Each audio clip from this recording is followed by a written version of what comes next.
Почнуваме и со вториот разговор. Темата на овој разговор или поводот за кој што ве викна во студио 10 е периодот на постите. Во исто време се погодија сега и христијанскиот и муслиманскиот пост. Прво да ви посакам добре дојде госпоѓа Тања Туринџиева, потоа ќе поразговараме и во однос на исхраната за време на пости. Добро утро, добро ве најдов на фреквенцијата на ТВ24. Чест и задоволство ми е што сум гостинка во емисијата. Како телото реагира на пост, ме интересира, кога еве од редовна една исхрана се исфрлаат млечните производи, се исфрлаат месните производи и почнуваат постите.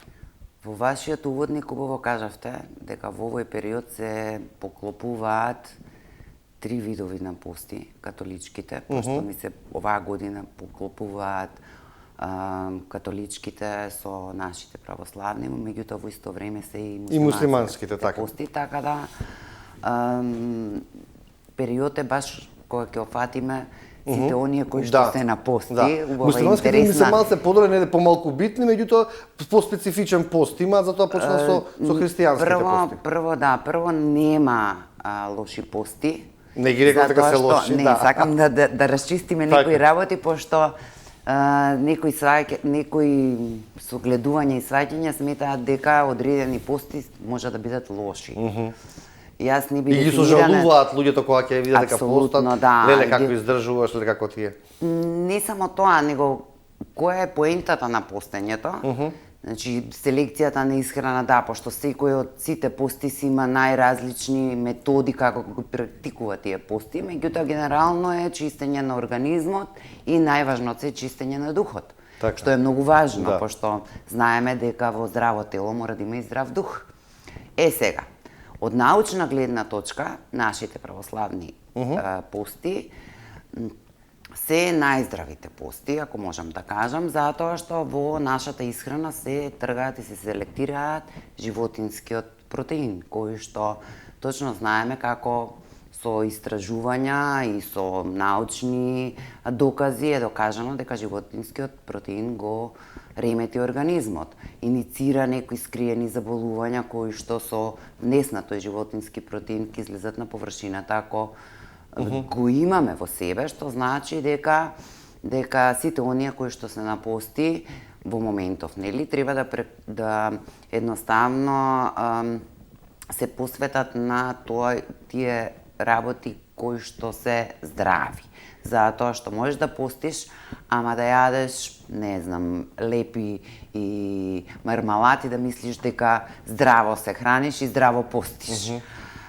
Морам да напоменам дека во постите има одредени правила кои што треба да бидат и исклучок во однос на ако станува збор за здравствена причина, затоа што ние во исхраната имаме витамини кои што се липозависни и не може без маснотија, меѓутоа постојат некои протоколи кои што треба да се обратат до духовниот отец тој што пости, па да го ослободи, да кажеме, или трудниците или болни во било која вера, оној кој што е здравствено, има здравствени проблеми, оневозможен е непрепорачливо да држи пости по некои си правила, меѓутоа тоа е индивидуално. Тоа кој како гледа како пристап, меѓутоа морам да кажам дека и како треба да се внимава. Затоа што многу е важно, ние можеме да постиме, ама да биде тоа правилно и издржано. Така, тоа сега да прашам, не секогаш постите резултираат со намалување на телесната маса. Не. Дури имам примери каде што ја покачуваат телесната маса затоа што компензира мозокот. Ако го исклучува месото и млечните производи, компензира со внес на големо количество на јаглехидрати.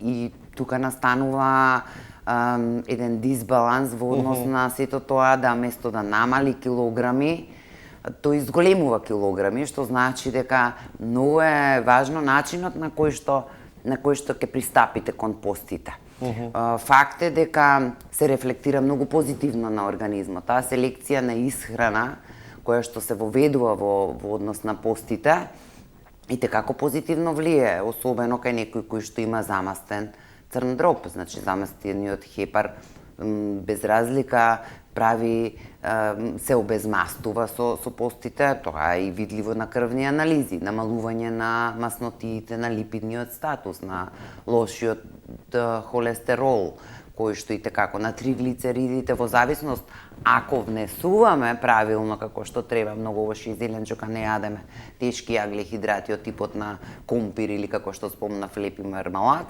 тогаш ќе прашаме или некое посно индустријско благо, тогаш ќе прашаме дали нема да се качат триглицеридите, што значи дека самиот пост е многу здрав во однос на нашето здравје ако правилно го практикуваме. Така, и колку е се до умот во однос на гладта? Многу. Значи, во мојата 25 годишна пракса, кога ќе ставам некого на режим на исхрана, ми вели не можам без месо и не можам без сирење и не можам без леп. И јас прво што го прашувам дали постите. Да, постам, или нормално. И го прашуваме па како во постите можете да ги издржите тие 46-40, пошто секоја година различен е периодот. Може би пости до 18 часа. Има и такви случаи, мислам. Не, се има, значи кој како го доживува перцепцијата околу постењето. Така да, како викам, тогаш можете да издржите, а сега заради здравствени причини не можете да издржите. Меѓутоа, што може еден ум да направи, не можат ни 1000 војски. Затоа што се ни започнува и ни завршува со умот. Јасно. Токму и тие пости се наменети не само да направиме внатрешно чистење на организмот, него и духовно јакнење. Да не правиме лоши работи, да не мислиме, да немаме лоши мисли. Нели? Не е само постам од помодарство, многу често се случува во последно време да се ставаат на пости, а некому чинат лошо. Значи, ти кога се ставаш на пости, покрај тоа што треба здраво да се храниш, треба да го негуваш и духот и да не ја заборавиме физичката активност, пошто игра многу голема улога во целиот тој триаголник, за да го направиме ние чистењето на самиот организам. Кога кажеме здрава храна, како ќе ја дефинираме таа здрава храна? Зависи од кој агол гледаат. Некој здрава храна мислат дека, не знам, практикуваат само сирова исхрана. Некои се вегани кои што чуда прават. Значи, под здрава храна се подразбира избалансирано внесување на сите потребни нутритиви во нашиот организам. Гледам се и почесто се ставаат на нешто што е само внес на протеини, нели за надградба и за детокс, го елиминираат од исхраната шекерот, меѓутоа да напоменеме дека постојат 3 типа на шекери, тоа се моносахаридни, дисахаридни и полисахаридни. Овошјата се моносахаридни, има и дисахаридни овошја, меѓутоа сепак е многу поздраво да се касне овошје отколку да се касне некое индустријско благо. Значи, ние без се можеме, без шекери не можеме да функционираме. Така да има некој што мисли дека здраво се храни ако внесува само протеини, исклучува во исхраната овошја заради милион причини и тоа не може да биде трајно. Значи, под здрава храна се подразбира да внесуваме избалансирана исхрана во која што ќе имаме 3 оброка дневно, присуство на сезонско овошје и зеленчук, многу течности од кои што најмногу вода, да внесуваме корисен протеин, корисен јаглехидрат и корисни житарки, вклучувајќи ги и јаткастите плодови и семките кои што ќе бидат термички необработени, не печени, не солени, затоа што со сама апсолутно свежи, затоа што со самата термичка обработка се мутира органската структура на тој нутритив. Значи, многу е важно ние како ќе го примиме и во кој дел на денот би го примиле за да осетиме благодет на тој нутритив што го внесуваме. Што значи дека пак ќе повториме дека се ни започнува од перцепцијата од умот, дека ако некој сака нешто да постигне, да го направи на здрава основа, да не импровизира, пошто ние никој во нашето тело не знаеме организмот ни дава индикации што се случува. Меѓутоа перцепцијата кон сето она ние што го имаме е прашање како ќе се рефлектира на самите нас. Тоа сакам да ве прашам за телото. Телото дава индикации што се случува. Значи тоа ни предочува дека имаме некој реален проблем. Меѓутоа ние некако како менталитет си припишуваме на променливо време. Промаја ме фатило. На хроничен умор, недоволен сон, премногу стрес, нели, можеме 1000 причини да си најдеме. За овошјето сакав да ве прашам нешто. За организмот да ги собере сите оние витамини што ги содржи некој овошје, треба да се конзумира пред појадокот или по појадокот? И дали да се мешаат овошките или да се јаде едно овошје? Зависи, индивидуално е. Зависи што треба да решаваме. Овошјето е многу здраво, ама не е здраво кога ќе се излезе после оброк, бидејќи се случуваат ферментирани процеси и не може да се абсорбираат хранливите продукти од самото овошје. Не ги препознава шекерите, нашиот организам ги третира како полисахаридни. Може и зависи од типовите на овошје. За секој овошје си има свој гликемиски индекс, своја структура. Значи многу е важно што сакаме да направиме со нашиот организам. Дали што сакаме да решаваме одреден здравствен проблем, да решаваме килограми, да постигнеме некоја цел, така и овошјата се селектира. Одредени овошја може да бидат и најздрави и да водат на педесталот на овошјата, меѓутоа одредени личности не може да ги консумираат токму заради одредени проблеми кои што ги имаат или одредена терапија која што ја земаат. Еве пример. Грејпфрутот е едно овошје кое што води на педесталот. Толку антиоксиданси во него има, толку е здрав, толку е благодет за организмот. Меѓутоа, порано се сметаше дека не сме да внесуваат сите оние кои што примаат антикоагулантска терапија. Сега оди науката дотаму вели да сите оние кои што примаат хронична терапија, значи за некоја хронично заболување, секојдневна терапија примаат, дека грејпфрутот не смеат да го внесуваат во исхраната затоа што го намалува дејството на медикаментот кој што го примаат. Да. Така да многу е важно да знаеме ние со што располагаме и да го видиме пристапот натака како што е. Многу е интересно дека сме трендовски народ и дека пратиме се што е прочитано на доктор Google или на некој сајт или на по некои групи кои што се споделуваат некои препораки или некои искуства. Тоа се искуства лични кои што некој ги доживеал, меѓутоа не значи дека и за некој друг се важни и дека за некој друг се битни. Меѓутоа во секој случај ако решиме да направиме промена, да направиме на здрава основа.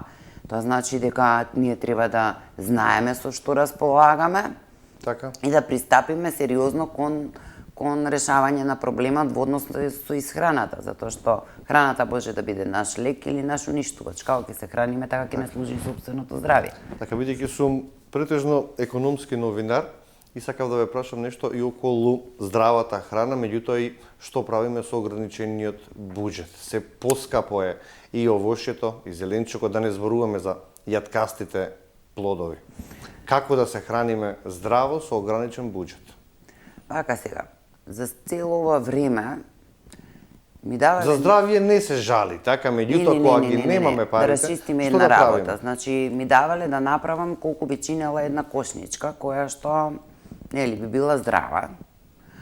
Ако прво и основно мора да се јаде сезонско овошје и зеленчук. Да се разбереме. Тоа што го имаме тука. Тоа што го имаме тука и тоа што е сезонско. Сигурно дека во овој период не е препорачливо да купиме домати, кои што е прашање какви се, по квалитет збориме, да не збориме колку тие обстојуваат. И како обстојуваат. Или пак да земеме да купиме лубеница.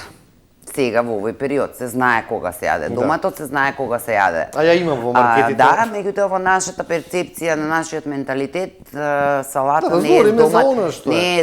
Салатата не е без домат и без краставица. Така. А сега имаме период на корена зеленчук кој што малку не е заборавен. Значи имаме цвекло, Морков, морков, зелка, се има, дајкон, да. целер, бела трупка, ротква, ротквици. Се она што е сезонско за периодот и е наменето, празот, Да. сега излезе младиот лук, младиот кромит. Не за џабе е периодот на тие нутритиви кои што треба да се внесат. Друго, јас преферирам македонска кујна која што е заборавена. Значи, има деца кои што не пробале боранија, верувате ми. Има леќата е заборавена. Сега некој трендовски, јас одамна ја давам леблебијата како нутритив кој што е идеална замена за некои кои што не јадат месо, нели? Затоа што е многу богата со железо, со фолна киселина, со витамин С, што значи дека многу е важно како ние ќе пристапиме кон храната. Ако израчунаме колку све внесуваме во однос на тоа што треба да набавиме или кој ќе направиме некоја перспектива, сигурно дека ќе биде нешто поевтино. Меѓутоа, ако треба да се стремиме да одредени продукти ја држат основната цена која што е да не оди враголесто напред. Јасно. Например, да се случи јас да се симнам да купам парче пиперка која што дента била лута, пиперка свежа, да е 10 динари, утре дента да се симнам и да е 13 динари, еден ден само разлика, знам дека не направиле. Тука е оној проблем на поскапувањето, меѓутоа ако не може, ние во традиција имаме присутно на менито граф, леќа, грашок, боранија, значи не е нешто што е несвојствено за нашите простори. Да, така сме пораснале, така живееме. Сме пораснале, така сме живеели и така треба да продолжиме, што значи дека ако се направи една паралела, треба и како да се види што е сезонско и тоа да се јаде. И добро проверени продукти, но или нормално. Како може да препознаеме добри и лоши етикети на производи? Кај нас многу тешко. Искрено. Значи, се продаваат производи кои што не се био. Знаеме дека секаде во светот тие производи кои што се со етикета био се стварно контролирани, стварно проверени и стварно се био. Дури по изглед може да се компарира ако се земе нешто што е. Меѓутоа, кај нас може нешто да се продаде дека е био и дека е здраво да е 5-та класа. Така да точно, многу често патувам надвор од државата и точно можам да перципирам и да видам што се случува со тие што се био. Дури многу е интересно дека биохраната која што е проверена и која што е навистина без со сертификати добиена, кога ќе ја вкусиш е многу поразлична. Има и таму алтернативи да купиш некоја храна која што прашање каква е. Меѓутоа е интересно што не е доведена да е луксус. Да се разбереме, него е до некое ниво да ти налага да ти користиш таква биохрана отколку таа непроверена храна. И на тие етикети точно стои предупредување дали е во А или во Д категорија, па ти треба да одлучиш. Одреден бренд на некое индустријско чоколадо кое што не е проверено е приближно до чоколадо кое што не е многу поскапо од тоа што можеш да си го приуштиш за некоја мала разлика. Ама не е нешто што е многу ефтино и нешто што е екстремно скапо. И одредени нутритиви кои што ги носат, не можеме ние, ги нема кај нас, се со враголести цени, дури да ти се сложи дека кога ќе компарираш во таа продавница во странство, дека чини толкова кај нас, можеби... Дали купив диаманти или пиперки? Апсолутно, значи, треба да се направи некоја... И специфично беше во пандемијата, значи каков е нашиот менталитет кога говориме за здрава храна. За жал, кај нас мора да се наруши здравието, па да посегнеме по здрав начин на исхрана, што не е случај со помладите, пошто тие повеќе се едуцираат, повеќе пазат физички активности, имаат вежбаат, нели си така. Говориме за повозрасната популација, каде што треба да го наруши здравието, па за да почне здраво да се храни. Да го исплаши нешто. Апсолутно. Што значи дека, како пример, тогаш се случи да бидам во моментот пред да на светско ниво се прогласи пандемија, веќе насетував дека нешто ќе биде.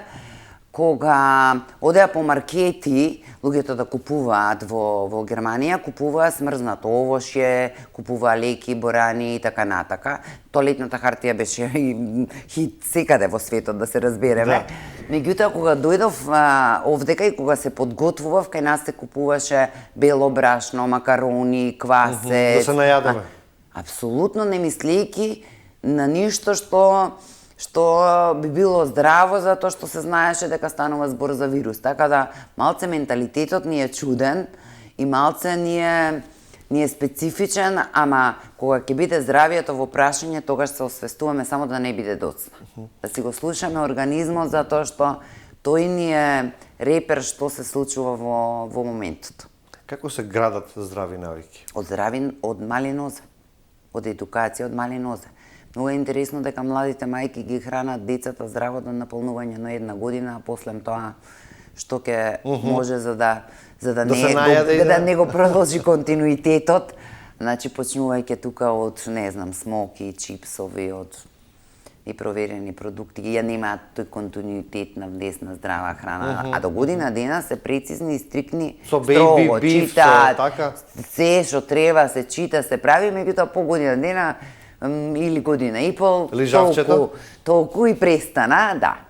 Многу е интересно што мора да постои едукација. Јас често сум предавала и во градинки, сум држала предавања и во основни училишта, и во средни училишта, на факултети и така натака. Многу е интересно што дечињата кроз низ игра во установите кај што ги воспитуваат и негуваат, нели, во градинките, што од мали нозе ги едуцираат за одредени нутритиви. Ми се случило да ми кажат дека брокулата и карфилот се брат и сестра, што по номенклатура кој ќе ги видите, тие се цветни зеленчуци и некакво нивниот малум, перцепцијата дека нели се брат и сестра е многу убаво, или дека грашок од зелените топчиња се антистрес, што стварно е тоа така, бидејќи изобилува со многу Б витамини, многу фолат самиот грашок. И основата на некои навики ги правиме од мали нозе, со тоа што ќе ги едуцираме. На крај крајва родителите сме задолжени за нив и семејството, самото семејство, ако здраво се храни, ние навиките ги пренесуваме на децата. Ако се занимаваат со спорт, значи дополнително да има. Пак ќе повторам, во здраво тело, здрав дух, со здрава храна, што значи дека се мора да биде комплексно за да се постигне сакана цел. Помагате и на луѓе со канцер, освен што може да помогнете во однос на исхраната кај луѓето кои што бараат совети како да ослабат или како да се хранат здраво, имате и уште една улога во вашата дејност. Луѓето со канцер кои што се во потешка здравствена состојба. Колку исхраната може или промената на исхрана може да влијае во подобрување на нивната состојба? Многу. Значи, за жал, многу години наназад, не знам ни од која година, почнав да апелирам, пошто на крајот на годината си правам пресек. Колку мажи ми дошле, колку жени, колку деца, со какви заболувања, со какви... Морам да кажам дека имаме епидемија од карциноми. Не прашува возраст, не прашува пол, не прашува години, не прашува... Значи, тоа е нешто што е страшно. За жал има експанзија, тоа е факт. Храната е основа за да се добие добар имунитет, за да се испрактикува самото заболување. Многу ми е криво и тажно е кога некој ќе каже, ма нема врска, јади се. Значи, не може одредени работи да се практикуваат ако тоа едноставно малигната клетка ќе се храни со тие работи кои што ќе ги внесува, особено индустријската храна, непроверената храна, запржената храна, заситените масти, индустријските шекери, недоволен внес на свежи ензими од овошје, од зеленчук, исклучување на природно цедени сокови, индустријски сокови и така натака. што е една комплексна и многу сериозна тема и мислам дека се почесто треба да се апелира да се оди почесто на преглед, да се вршат прегледи, да не дојдеме до термални фази каде што стварно никој не може да помогне, што сакаме можеме да правиме, може да биде предоцна, а пак ќе повторам, организмот ни дава индикација, само прашање колку ќе си го слушаме. Сега, пристапот мора да биде конзилиарен. Значи, оној кој што ќе реши да се лекува, мора да направиме да има конзилиарни мислења, да биде сеопфатено, почнувајќи од матичен, од онколог, од нутриционист, од психолог, психијатар, затоа што мора една компактност да постои ако сакаме да му така функционира здравствениот систем надвор. Перфектна диагноза. Значи, една компактност на експерти кои што ќе му помогнат на тој човек кој што е заболен. Факт е дека се преоптоварени оние кои што се на онкологија и се гледа се што во однос на пристапот. Меѓутоа, мислам дека треба да постои една целосна контрола на сето она што една единка треба, затоа што, за жал, перцепцијата кај нас, кога некој ќе сознае дека е заболен од карцином, одма го асоцира на смрт, што тоа не е својствено на Запад. Значи, тука прекинува, тука едноставно завршува и не е така. Имам јас милион примери кои што со факти. Не збориме како сме почнале, до каде сме стигнале и оној момент на давање на прогноза дека за толку и толку време ќе остане, ќе живее. Никој не може да ни прогнозира колку ќе биде нашиот живот, затоа што сите ние сме гости на овој свет. Го живееме мигот и треба да го живееме мигот. Факт е дека секој хедонизам се плаќа.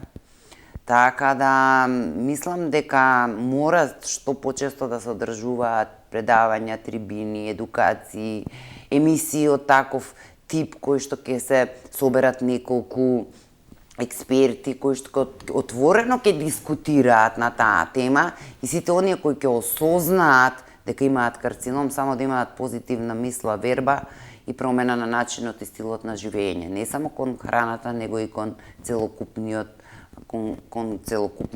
пристап кон самиот живот, затоа што стварно животот е миг. Можеме и најздрави да бидеме утре да не бидеме присутни тука. Така да никој нема право да ни кажува колку ќе живееме. Нема да кажете нешто ново, само една препорака до сите оние кои што постите негде завршуваат пред на 20 април завршуваат и пред првомајските празници. Па така некаде, прво и основно постите, ама имајте позитивна мисла, не правите лоши работи, не само за време на постите, туку и како луѓе. Значи, дајте да вратиме човечноста, емпатијата, пошто бевме познати како луѓе кои што имаме добро срце и добра душа секаде во светот. Важевме за еден многу позитивен народ, за жал се почесто пријателски настроен, за жал се почесто живееме во една токсична средина, бар јас така перцепирам. Егоистична. Многу не онака како порано што сме заживееле. Постојат повеќе причини за такво однесување, очигледно. Длабоко не сум навлегувала зашто е тоа така, пошто меѓутоа сондирам и перципирам и кажувам дека тоа е така. Среќата ние сами си ја правиме. Значи не може никој да не направи среќен. И што повеќе ведри и насмеани лица, што повеќе поздрави и почитување, што повеќе радување на нечiji успех, а не критика, пошто станавме експертиза за се. Секој си има своја област. Секој нека си ја работи, нека си го мете својот двор, нека гости туѓиот да си го измете некој друг сам. Што значи дека ќе бидеме посложни, ќе имаме поголема верба и ќе постигнеме подобри резултати. Многу е важно да имаме позитивно размислување и кога ни се случува нешто лошо, да се надеваме дека ќе биде добро и да имаме верба и надеж дека ќе одиме на подобро, тоа е многу важно, и да ја направиме промената во однос на секојдневието и на здравието и со здрав начин на исхрана, затоа што на тој начин ги сврламе и токсините од нашиот организам и ги будиме хормоните на среќа. На мирен сон, на задоволство, а ќе ни потпомогне и физичката активност, што значи здрава храна, физичка активност и позитивна мисла. Убав живот. Тања Турунџиева, нутриционист. Јас ви благодарам што денеска бевте. И благодарам и вам на поканата во секое време за вакви отворени теми и дискусии. Верувам дека сите оние кои што ќе не гледаат ќе разбудиме малку чувство дека треба да поведат грижа за сопственото здравје, затоа што здравјето се чува секој ден, а не само кога ќе се наруши. Ви благодарам. Тоа е и целта на оваа емисија, да се подигне свеста кај граѓаните ни со едни вакви општествени и човечки теми. Благодарам. Благодарам на вас. Почитувани, ќе направиме тука сега уште една мала пауза, па ќе почнеме и со третиот разговор.